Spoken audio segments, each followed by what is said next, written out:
have just had the pleasure of meeting our speaker this afternoon and our reader, Victor Villaseñor, and I'm going to, in a very few minutes, try to do an introduction of him justice.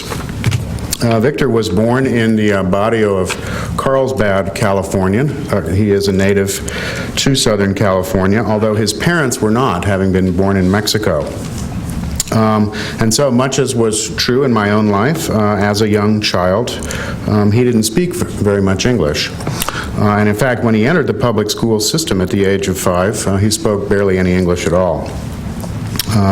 Facing that language barrier and some personal discrimination that came along with that, in addition to a learning disability later diagnosed as dyslexia, Victor dropped out of high school at that point of his education, around the 11th grade of high school, and visited Mexico in an attempt to experience his parents' background.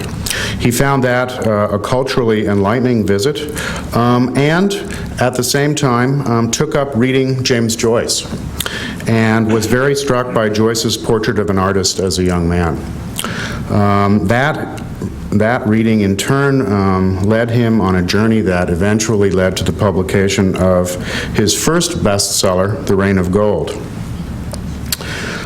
Victor is the recipient of a variety of literary and other awards throughout his career, including the Margot Albert Award for Literary Excellence and the Lab School of Washington Award for Literary Achievement in spite of a learning disability, and finally the Colgate-Palmolive Abrazo Award. In addition, a variety of California cities, including Santa Ana, our own San Diego, LA, a couple of hours up the freeway, have presented him with awards and proclamations for his contributions as a Latino role model.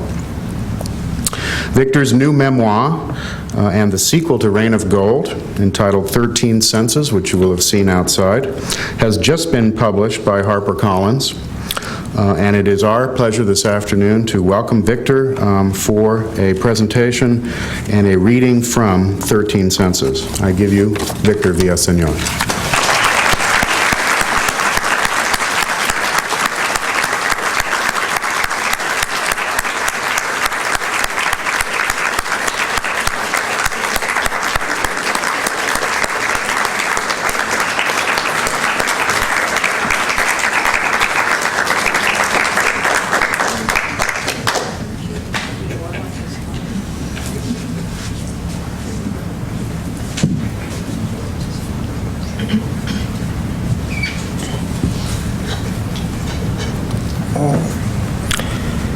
Hello? Hello. I'd like to find out, and could I have a copy of the new book? I'm sorry.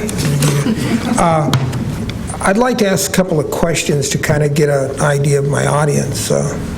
How many of you here speak English? Okay. How many of you here speak a little Spanish? How many of you speak a lot of Spanish?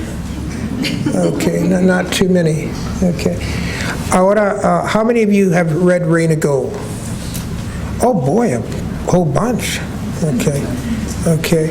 How many of you, and this is an interesting question I'm going to ask. The first time I tried it was in Wisconsin. How many of you here have had a personal experience, or one of your relatives or friends have had a personal experience that, or they've had a personal experience, excuse me, that was kind of miraculous or unusual or unexplainable with the spirit world? How many of you? Oh, that many? Oh, wow, wow, wow, wow. Because in Wisconsin, I asked that to the regular audience, and only one person raised their hand. And then I said, oh. And then that person put it right down fast, so I didn't want to. And then I asked, they took me to dinner at this Mexican restaurant, so it was reduced from a couple of hundred people to about 20 people. And I said, okay, and most of these were Latinos or born-again Latinos, people that learned Spanish and traveled to Mexico. And I said, how many of you have had a spiritual experience or a relative? And they all raised their hand. I said, well, then why the hell didn't you raise it when I was over there? And they said, we're not going to admit it. And but I learned something very important there. Okay, let me say this.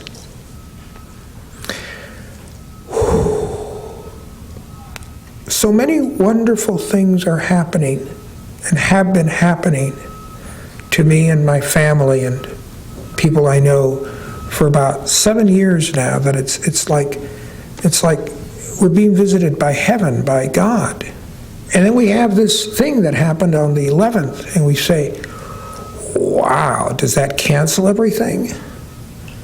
Does that, like one minister, I don't know his name, that he's a real popular TV guy, that born-again Christian, that he said that God has taken their blanket of security off of it. He said on national security, on national TV, because of lesbians and this and that, and he, it was a, that's not, so not getting radical. What does this mean? Well, I don't know. But I will quote something that Robert Frost did. To me, see, I'm dyslexic, so when I started reading, I could read very little, so I had to read really short things. And Robert Frost, I liked him because he was really short sometimes. And my favorite poem by Robert Frost is this. I was told, by the way, the man who introduced me to Robert Frost is Mr. Kaiser from La Jolla. Did any of you know him? He's my writing godfather. For 15 years, that man, I'd drive from Oceanside to La Jolla. My car finally knew how to get there, and he taught me how to write. He was an old commercial writer that wrote 500 books, and I think he said between $50 to $500 per book. And during the Pulp Fiction days, I don't know, they'd come out in magazines. And he taught me how to read, how to open a sentence, how to do that. And he said, you're in competition against TV, so whatever you write, I don't care how important it is, it needs to be entertaining or nobody's going to read you. And so La Jolla is very important to me. Well, anyway, Robert Frost, he introduced me to this poem. World War II had just started. His daughter kind of went crazy when Pearl Harbor happened. And they had to take her to, I don't know where you take people who went crazy, I think to, I was going to say to have a tequila, no, to some place. And he went home and he wrote this poem. And he said, to pray, I think I go. I go to pray, I think. And the first time I read that, I started crying and crying because the repetitious and the movement of that makes a circle. And I don't know how to explain it, but that is so profound. To pray, I think I go. I go to pray, I think. And that I've been repeating to myself since that happened. And what has happened is these wonderful insights have come to me, like yesterday at 12 in the morning. And I saw a green park with trees where the two buildings collapsed. And I saw all these names there and these big rocks. And I saw and I saw people going there and getting next to the tree and next to the rocks. And they're crying, and I started crying. And then I saw, this is at 12:30 in the morning. I just went to bed at 10:30. And I'm waking up, and I saw all these angels, and all the souls of these people rising up. And they were 1,000 times larger than the buildings that collapsed. And they were spreading their energy just all over the earth. And this, just like what do you call a waterfall goes upside down? Like a sprinkler, I guess, like that. And it was just raining upward and flourishing. And I woke up, And I said, oh, thank you, God. And then I heard crisscross. I said, crisscross? And I was said, because see, I didn't vote for our local president, I mean, what do you call that guy, Bush. I didn't vote for him. I voted for the guy who didn't win at all. And the third guy.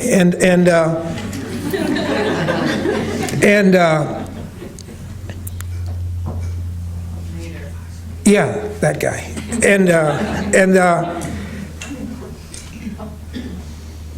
So I was kind of upset about this reaction that he wants to, go get even, an eye for an eye. I thought we'd gotten beyond that. But even my own secretary wants an eye for an eye. She said, I want a tooth for a tooth also. And I think, God, okay. So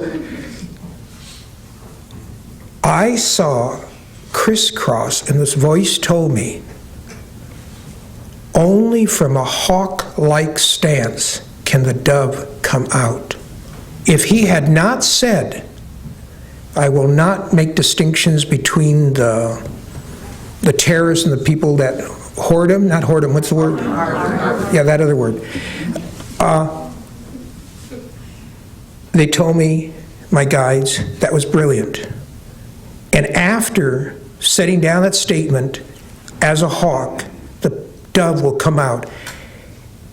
And then I said, well, that's what 13 cents is about, And they said, we know, that's why we gave it to you. And I said, oh, well, you guys are really doing well. So I'm talking to the heavens, and they're talking to me. And because, see, the sixth sense is balance. See, we've been brainwashed for 3,000, 4,000, 5,000 years into being fear-based little people instead of giant, spiritual, great, magnificent, like we once used to walk on the planet. And that's called the Garden of Eden in the Jewish Christian way of talking. And the Bible doesn't write about those 3 million years. They write about after the fall. Well, I don't want to know about after the fall. I want to know before the fall. And see, how many of you here have had babies? Or watched them grow up? Okay, most of you. Okay, watch. We are born with 4 basic senses, and they're all in our head. Eye, see, smell, taste, and hearing. And see, they're in our head, and they keep us in our head. And this is called a head computer. And from Oaxaca, we know that there are 3 computers to the body. The head computer is the tiniest. It's cautious, it tries to be reasonable and figure everything out through these 4 basic senses. Now, how did my sons find out that the rest of their body? Well, my oldest son, he'd pick up his foot and he'd bite it and he'd scream. And then he'd scream and he'd cry, and then we'd tickle his feet and then he'd laugh. And finally he figured out that those things way over there somehow were connected to him. Feelings get you out of your head and into the rest of your body. And then into the surrounding area around us, to feelings towards your mother, your father, cuddling, and all this. And that opens up the heart computer, which is this large, about 50 times larger than the brain computer. That's why the brain only uses 10%, because people don't know about the other 3 computers, all these neurologists or doctors or whatever you call them. They don't know about the 3 computers of the body. So, what do you have with, how do you get in touch with your feelings? It's the sixth sense, balance. And we all had it. Why didn't Aristotle record it? Because it was a male-based society, the Greeks, and they wanted to squish women and uprise men and empower men. So, once we have a sense of balance, our feelings and a sense of balance, then boom, we jump into the 7th sense, which is called intuition. And instantly, women are way smarter and quicker than men. So of course the Greeks had to not mention those other 2. And all societies around the world, men try to dominate one another, but everywhere they want to keep women down. Well, the girls got the vote last century in the 20s. And Now the name of the game is any country that uplifts the women and the women uplift themselves and become world leaders is going to become a secure country. And any country that squishes the women and continues is going to be an ignorant country, and they're not going to get any. And it's going to be a deprived country. And they're not going to make the strides of understanding into the next 1,000 years. So then, in societies like in Oaxaca, that understood that the sixth sense is the key to all 13, in those societies, and I just came back from Oaxaca, Juanita and I just came back, they don't have the word OR. It's beyond their concept. There's only "and." So I'm not a liberal or a conservative. I'm a liberal and a conservative to be in balance. It's yin and yang. The Chinese aren't completely wrong.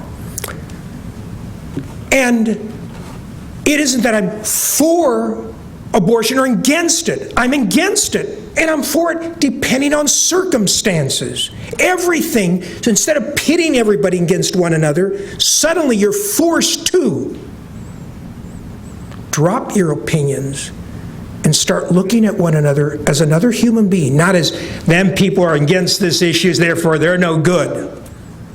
And those people are against this issue and pitting each other. Suddenly we're forced to talk to that person that we disagree with because there's no "or," there's only "and." And we start having understanding. Opinions dissolve, and once you have understanding, wisdom starts. That's why my grandmother, Doña Margarita,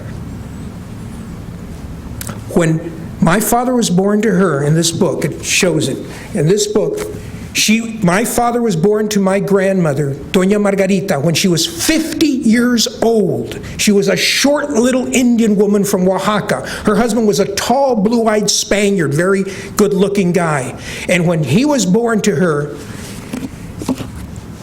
the Mexican Revolution started a few years later. My father was about 7 years old when it started. And out of those 19 kids, 14 lived to adulthood. And 3 years into the Mexican Revolution, they were all killed and raped in front of her, slaughtered, and the house burned, and the cattle stolen, everything, disaster. That's what war does. That's what we do when we start war-based things, and we run against each other. It doesn't matter what side. And my grandfather, Don Juan Villaseñor, said, God has forsaken us because hard times came. And he panicked, started drinking, and died. On the other hand, my little short grandmother, my father said, not I've lost, 11 more kids. She said, I got 3 left to live for. And with that power, with that intuition, with that instinct for survival, she, a woman of substance, came off Los Altos de Jalisco to the Valle de Guanajuato and migrated to the Texas border. And it took them 2 years through starvation. And my father said that woman never panicked. And at night when they'd have nothing to eat, she'd give them round, smooth river rocks to suck on so that they wouldn't swallow their tongues and have hunger pains, so they can keep saliva going. And cannons would be going on, and death would be going all around them. And she would tell them stories about the moon and the sun and the little she-fox in the heavens. And they'd find laughter, and they'd go on. And my father said that our power comes from the female, that if you breed to dominant males, within 3 generations you end up with turkeys. You end up with big beef cattle that don't have the brains for survival, but you got good, wonderful steaks to eat. You end up with chickens that lay lots of eggs, but they don't have the brains how to get out into the wild anymore. But he says you breed to a powerful woman that's got cunning and strength. And the baby is there for 9 months before it's hatched, or I'm born. And that baby will have an instinct for survival. So my father said any a breeder of fighting cocks or fighting bulls always says, never says who was the bull or who was the gallo. Ask who was the chicken and who was la gallina and who was the cow, because you always breed to powerful women. And my father told me that the future of our species was understanding this very basic thing. So I grew up, and here, just before I started kindergarten, to even screw up my education more, my father tells me, by the way, everybody loves Mexicans. He says, I'll prove it to you. Look what happens in the barrio. The whites and the blacks come to the barrio, los negros y los blancos, and they eat a few enchiladas, they drink a couple of tequilas, then they try to sing in Spanish. That means everybody wants to be a Mexican. Well, I got to school, and the first thing they did was told us no Spanish. I got scared, and I'm in the back of the class, and then I said, bathroom, bathroom. The teacher says, no bathroom till recess, but I peed in my pants a little bit anyhow. And then disaster started. And it continued being disastrous until I went to Mexico at the age of 19. I was a bombshell. I wanted to kill. I had so much rage, and I had no say-so in our American system. And over there I found out that I had a culture. And I met this older woman. In fact, she was from La Jolla. She was really old. I thought she was 29. And she was one of these people that lived in Mexico with her kids. And she introduced me to books. And the first book she introduced me to was a picture book, because I said I didn't like to read it. It hurt my head. And then she said, well, this doesn't have many words in it. So she introduced me to a book called The Family of Man, the family, it's a picture book. How many of you know that book? Oh, wonderful. All of you buy it. Well, buy my book too, but buy this book for Christmas. And I looked at that book, and I learned from that book this basic thing. It starts off with children, and they're walking through these palm leaves or things, a little boy and a little girl, and you see their little behinds walking. And then the book shows people in Africa, courtship and having children, and men working, and it shows it in Asia and Europe and United States, everywhere. And I kept looking at the pictures and kept crying and crying. And I said, oh my God, we've been tricked. We're all one family. There's only one race, the human race. And when they have us put down on papers, what race are you? I say human. I don't do that other anymore. And we're like dogs, and I saw it so clearly. Dogs can interbreed. Doesn't matter if they're black, white, short, tall. They have babies. Now, you can't interbreed a burro and a horse. You end up with a mule, but the mule can't have more babies because we're closer together than burros and horses. Do you see? Because a mule that comes out of the two can't have its own offsprings. But you breed any human beings all over the earth, and their children can have other children. We're one family. And I started crying. I told this older woman, Lynn, I said, Ann, I said, in a family, there can be arguments, but not war. What went wrong? In a family, there can be anger, but not hate. What went wrong? And she said, I don't know. And we have a good example. It just happened here, all this hate. And I asked her, have there been any books written that show that we're one family, one culture that's universal, that brings us all together? And she said, yes, people have tried that. I said, what book? She said, the Bible. I said, yes, I know the Bible. I was raised a Catholic. And I said, are there any books, other books? And she said, yes, Homer wrote 2 volumes to show that. And I said, is he a local writer? And she said, no, he's a Greek. He wrote a long time ago. And I said, are his books any good? And she said, they're classics. And I said, what does classic mean? She said, classic means it's still good. So she read to me the Odyssey. No, the Iliad it started with. And I then would read without her. And I found out that I'd have to circle about 20 to 40 words per page that I didn't have any idea what they were, and I'd get a splitting headache within about a page and a half of reading by myself. And then she read the book to me, and I'd read it behind, I'd reread it, and she'd read it to me. It took us about 2 months to read the one book. And when I finished that book, I told Anne, I said, oh my God, books are holy. A book can take us out of our isolated existence. And we can become best friends with these people that we read about, closer than our own brothers and sisters and mothers and fathers, because a book that's well written becomes alive. We can take it to bed to read it. We can take it to the toilet and read it. We can go to the park with it. We can reread it. And that book becomes our best friend. I said, why wasn't I told at school that education with good books is wonderful? Why was I just beaten with them and told, no Spanish, only English, and beaten up instead of brought into the whole magnificent, wonderful world of education and invited in? However, it doesn't matter how a child attracts to learn how to read and want to write. And about that time, my father came to Mexico City and told me it was time for me to come back to the United States. I told my parents I can't return. I've found peace in Mexico. We're worth somebody, us Mexicans. We have a culture. I was told when I took the tour in Mexico City with all the tourists, by the tour guide, I was told that the concept of zero existed in the Incas and the Mayas for thousands of years and didn't get into Europe till the 16th century. That when Cortez came, and they, by the way, got into Europe through the Moors, through Spain in the 16th century.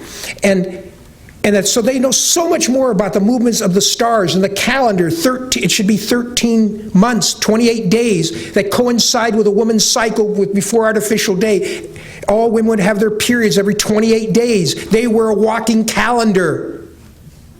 And I was told all these things, and I began to just say, well, I've been fooled, or like Muhammad Ali, he roped the dope. I was fooled all over the place. And I became more aware that I came from somebody. And then I realized I couldn't come back to the United States because when I had been here and I had been a nobody and I was abused or insulted for being Mexican or whatever, I could take it. But if I came back knowing that I'm somebody now, I said, I'm going to want to kill. And I told my father, I can't return. I'm going to start killing. I'm insane. And then my father used a very scientific word in Spanish. This is my father on the cover. He said, mira pendejo. Now pendejo, it means stupid, but in Spanish it has more science behind it, a lot of physics. And he said, mira pendejo, you got no anger. You're nothing but a little piece of chicken shit. He was always very subtle. And he said, I got the anger, you damn fool. When I came to the United States, just turn it off, please. When I came to the United States, we were starving to death. We got to the Texas border. We thought we crossed the border and we were going to be saved because America saves everybody. They got abundance. So we were all our hope was just getting across to Texas. Well, we got across to Texas and a new war started called racism, and I didn't understand it. Oh, also he got very terrified because he saw his first Protestant, and he ran home and he told his mother, Mama, I can't look anymore. The priest always told us we can't look at a Protestant or we go to hell. And so then he said, I just saw a Protestant. He said, how do you know it was a Protestant? Well, I don't know. Somebody said that's a Protestant. So my father had a lot of learning to do. And then in Arizona at the Douglas Queen Mining Company in Douglas, Arizona, my father stole $6 worth of copper ore to feed his family that were starving. And they put him in the penitentiary, and he's 13 years old. And my father said that those monsters in prison tried to rape him, and he fought back. And he said, they cut my stomach open. He rips his shirt and shows a scar from here to here, and he said, all my intestines came out. He said, I got so much hate for this racist son of a bitch country, the United States, that there aren't enough bullets to kill all the people I want to kill. But he said, but any damn fool can go around killing and shooting. That takes no guts. Any damn fool group of kids can go around killing one another. He says, what takes guts is to have that rage and do something. He said, what I did to get even with this country was I got rich and I became a Republican. My mother was always a Democrat. I'm a Democrat, so they'd argue every election. And so my father said, you're going to come back to the United States, you little piece of chicken shit, and you're going to do something worthwhile, and you're going to do it now, not tomorrow. You're going to take that rage and that anger, do something worthwhile with it. And I said, but what can I do, Papa? All I know is how to kill, because I was raised on a ranch. I was excellent with weapons, excellent with rifles. I was excellent with dynamite, because we blew up stumps on the ranch and always used it. And I was excellent in fighting. I was a wrestler in high school and in college. Went 1 year to San Diego University over here. I left. And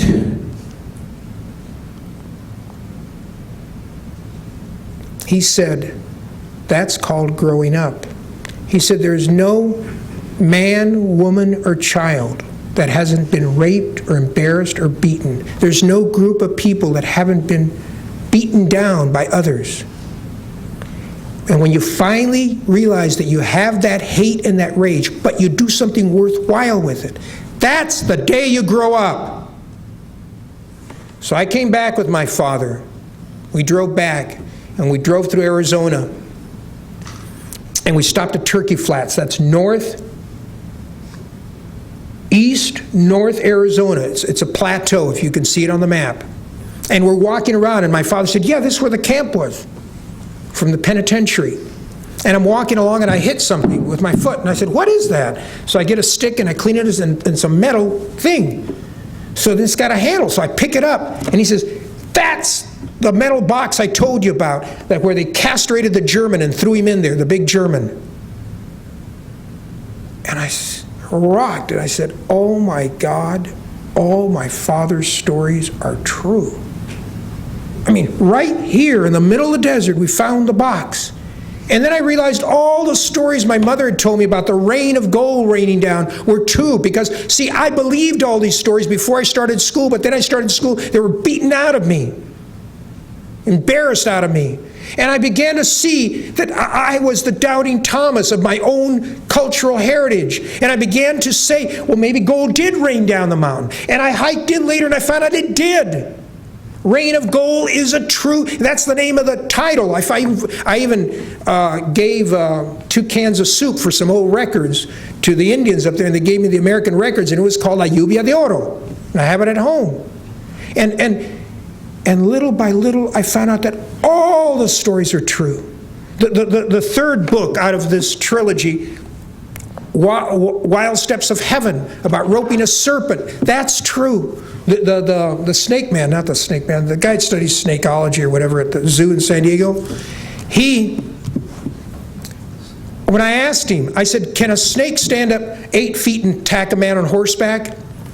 And he said, where? He didn't laugh, and I said in northern, kind of mid-Mexico, and he said, what's the terrain like? I said, it's semi-desert, but when it rains, it gets tropical in the deep canyons.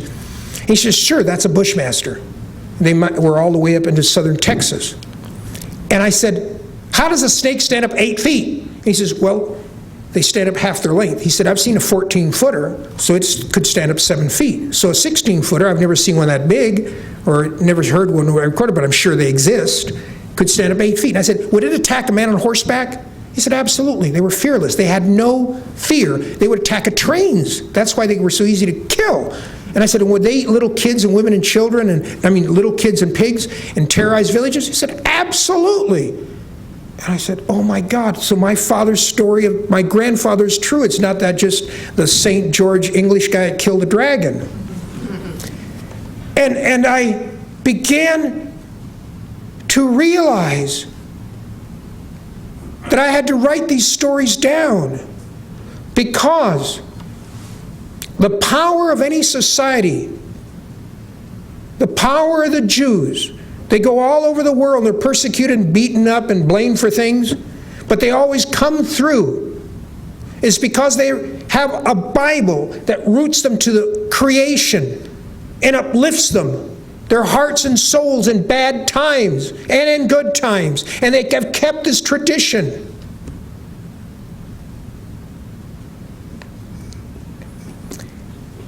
And then I realized that the power of the Greeks was Homer, and the Chinese is Confucius and Tao.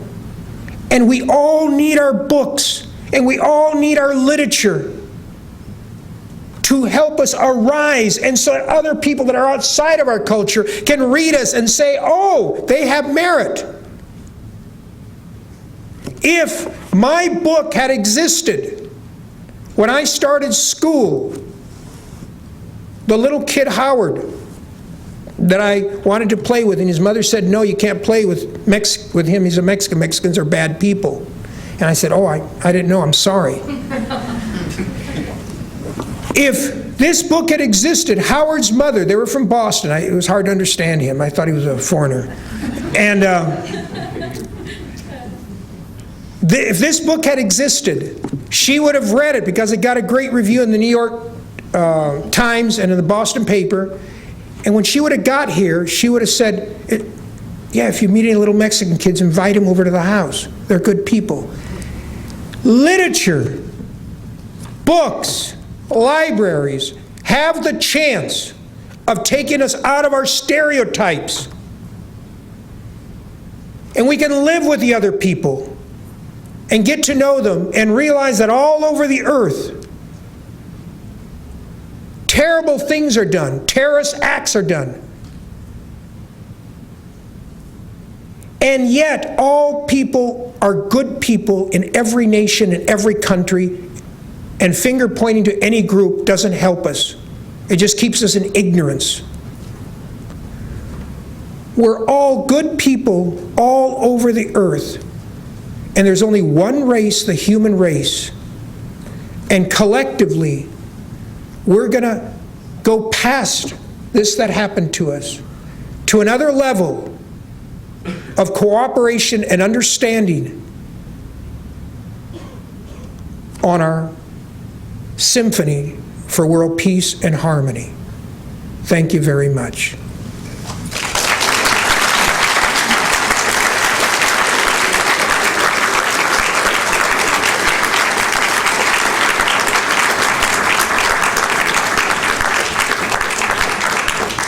I want to, all of us do an exercise right now, and then I want to say a couple of things. By the way, there's 1, 2, 3, 4. Well, you almost got it. 5 people wearing turquoise today, or shades of turquoise. Let me tell you what.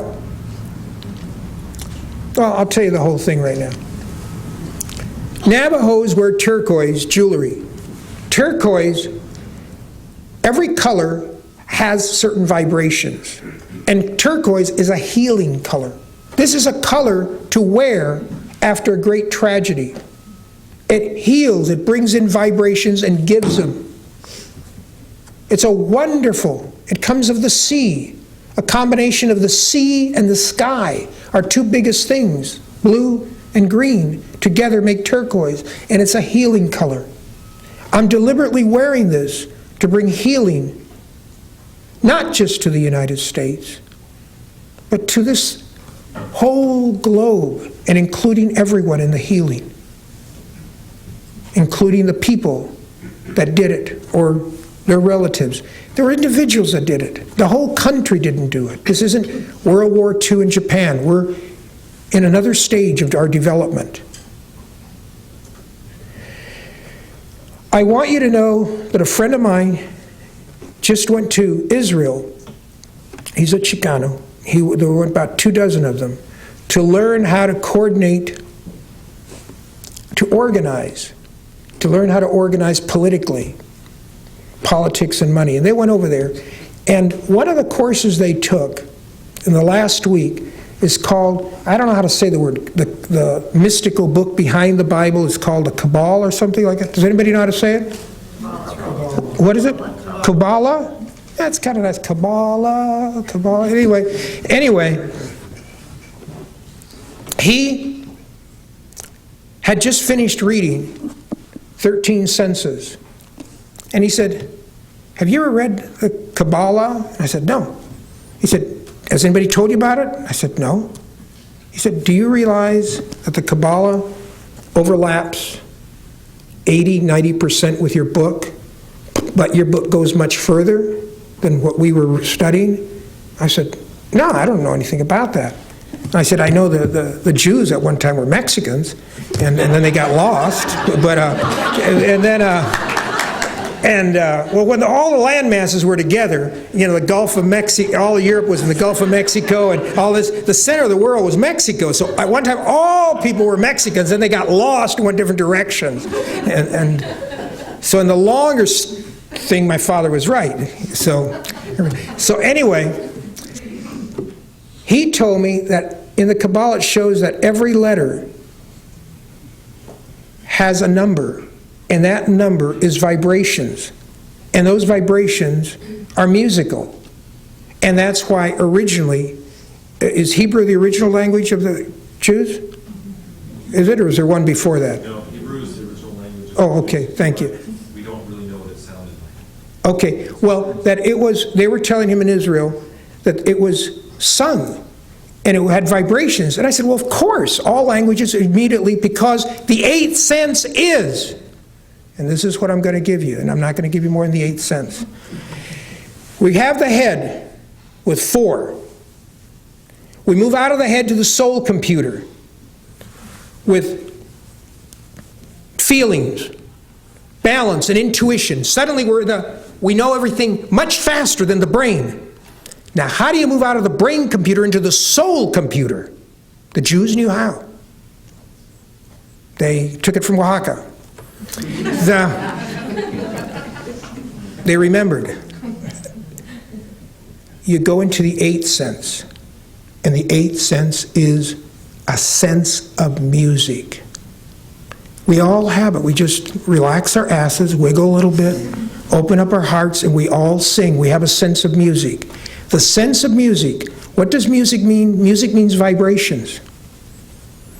God created the universe. Una means one, verse means song. So God created one huge symphony. Everything that's manifested in this dimension, of the 7 dimensions that exist at this planet are going on at the same time.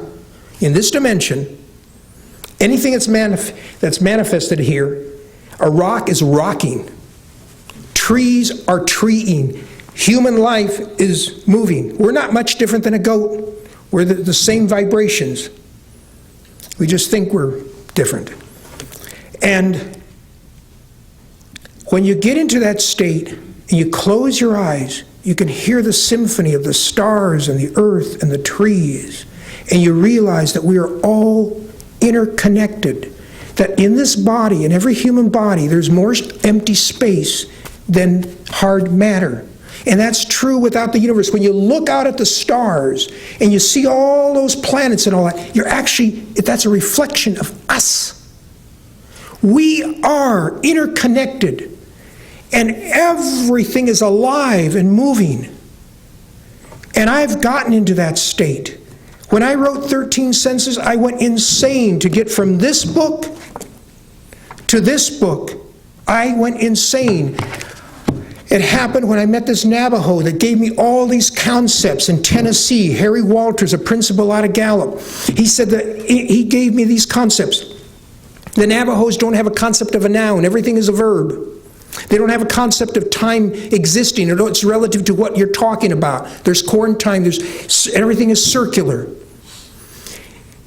And I said, what's a tree? And he said, isn't that a noun? He said, no, it's treeing. It's changing. It's constantly moving. And then as that grew, I started understanding what my father had said, that so-and-so doesn't have all their senses. That's why they always have problems. And then I understood that he meant that balance was the key. We measure intelligence by balance. Is that person in balance, in harmony? Harmony is another way to use the eighth sense. And once we realize that music uplifts our hearts and souls and brings us together. How many of you watched that Mass or that church just 2 days ago? How many of you watched the music, heard that woman sing and the guy play the guitar? It was absolutely gorgeous. We went from absolute fear, rage, anger to hearing music. Music is what opens up the third computer and takes us, just like feelings took us out of our head to the rest of our body. Intuition takes us into instincts all around us. I just know somebody's here. Or you walk into a room, you just know they had a fight. The eighth takes us into the universe, and we become a receiver. Where the Navajos don't believe in God, because you don't believe in verbs, they do God. And how do you do God? You walk in beauty, without judgment. In this, everything is beautiful. And you walk long enough, you reach harmony, and then finally you reach peace. We are, with no joke, with this book, that's a holy book, that almost killed me to write it. I spent 7 years to write this book. And when I finally realized what that Navajo told me, and I could hear the symphony of the universe, and I found out that creation didn't happen past tense, it's still happening. We're the chosen people. We're all Jews. We're all right here. We're all the same tribe. Or Mexicans, any way you want to call it. Or Irish or anything, but we're all the same people. Do you want to hear about a couple of miracles? Does anybody want to hear about that? Raise your hands. Okay, I'm gonna really say something that I won't hold back. Since I wrote 13 sentences, miracles happened to me a lot. I'll show you a miracle. I had to be in LA at a certain time, and I was busy writing, and I started at 2 that morning. I have to be in LA at 9:30. That's in the middle of rush hour. And I'm going to quit writing, and my spiritual guides say, don't quit writing. Finish this up. So I keep writing, and I said, I only got an hour and 20 minutes. It's going to be rush hour. I got to get to LA. And they said, keep writing. So I keep writing. Now I got an hour and 15 minutes. I said, I'm really trusting you. What happens now? And they said, lay down and breathe. So I lay down and I breathe. I get in the car. I got an hour and 10 minutes to get from Oceanside to LA in the middle of rush hour. I started fiddling with the radio, trying to find a radio station up by San Onofre, and then I'm in LA. I said, oh shit, what happened? How did I get in LA? And it took me an hour and 5 minutes to get to LA. Well, that happened to me a couple of times, and I was always distracted with the radio, and I go from here to there. So after this happened about 5 times, I'm on the rush hour from San Diego to the airport. And I said, can I be conscious and see what happens, this miraculous thing? And my voice says, yeah, you don't have to fiddle with the radio this time. Well, I got in the car. It's bumper to bumper at Encinitas. It's just not moving. And the freeway parted. Simple as that. And I speeded up to 80, 90 miles an hour. And there are no cars half a mile in front of me, half a mile behind me. It's just like Moses in the Red Sea. But rush hour, which is probably tougher than the Red Sea. So then I'm driving, and I said, well, I got cocky. I slowed way down to see if they'd catch up. They wouldn't catch up. I'd go faster to see if I could catch them. I couldn't catch them. So I'd go from 50 to 90, and no cops in the zone. It's really good. And at the airport, when I got off, the minute I announced all the freeway came back together. That happened to me a dozen times. I said it to a few people, and guess what? I found about 8 people that's happened to them too. I was lifting weights, and I have a broken arm, and I used to be very strong. I used to be able to bench press 265.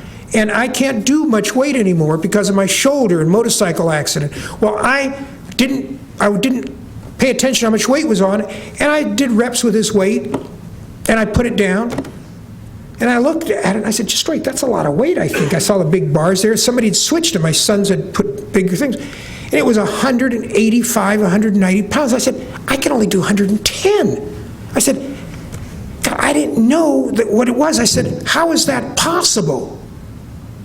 Well, I could do it with ease. It was like it was weightless. And now the big one was, I put the weights down and started to walk away, and the weights jumped off the rack and followed me. And I said, just wait. This is too much. So I put the weights back, and I started walking away, and they jump off and come with me. Then I saw that movie of that guy with the playing with the pencil. What was that? John Travolta? What was the name of that movie? Phenomenon? Yeah, Phenomena. You know how he played? He says, there's a relationship here. There's a relationship here, big time. And how it works, I don't know. But I'm told I'm not going to die like him. And I've already been told I can die at 86, 96, or 116. It's my choice. My father knew when he was going to die. My grandmother, almost all the relatives. And they could pick their dates, and they did. My father said, I'm going to die this year. He died 3 months later. And all these things have happened. Having the power to get up at that hour and work and work. The biggest one that happened to me, that I have no idea how it works. And then sure enough, I found some Eskimos, not Eskimos, Alaskan Indians, that's happened to them several times. I was on a cliff, and I was tired, and I couldn't get down. And it was not a big cliff, maybe as high as from there to down, and I can't get down, I have a bad left knee. And I got up another way and kind of jumped on a treetop, got on there, now how am I going to get down? And I'm tired. So I'm told, sit down, rest, and dissolve yourself. So I sat down, I rested. And I felt so much better. And then I said, now what do I do? They said, well, go up higher on the cliff. And I said, go up higher. So I walked a little further on the cliff. And all of a sudden, there's a staircase of stone going down. And I just walked down the staircase like this. And I walked down. And I look back, and the staircase is gone. I said, oh my God. And I hear, yes. And I said, oh my God. And I hear, yes. And I said, oh my God. And then I realized that I wrote in this book of my father turning into stone when he escaped with the Yankees. And I said, oh, well then this isn't new. And I said, yeah, about time that I'm catching on. And I wrote about all these miracles happening to my grandmother and my father, but now they've started happening to me. And then I'm told that at the age of 52 is when your energy is finally, you're born a female, for 26 years you're very female, you're born a male, and then at 26, which is 52, you start coming together. That's where you get the term menopause. Women go into, they pause before inheriting their male. Men go into womenopause and they inherit. And then 26 more years, at 78, you reach agelessness where you can perpetuate yourself in eternal health like one of our aunts did in southern Mexico, that my father said one aunt lived to 130 and another 165. And I had no comprehension how to even deal with that. And I can tell you that I'm learning more and more as I grow older. And I'm just want to get to 78 as fast as I can because I know it's a whole new world. How many of you are almost reaching that age? Almost. Good. That's such a brilliant, wonderful age. Oh, you're only... That guy raised his hand. He's about 19 years old. Just wanted to get on the act. I want you to know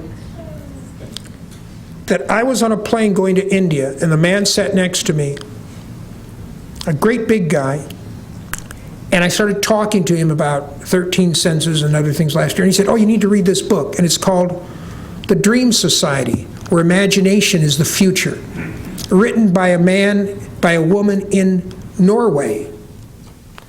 And it was translated into English. And he gave me the book. And he's personal friends with a woman that did all that starting of world peace between the Arabs and the Israel. Do you remember her name in the news? How many of you remember her name?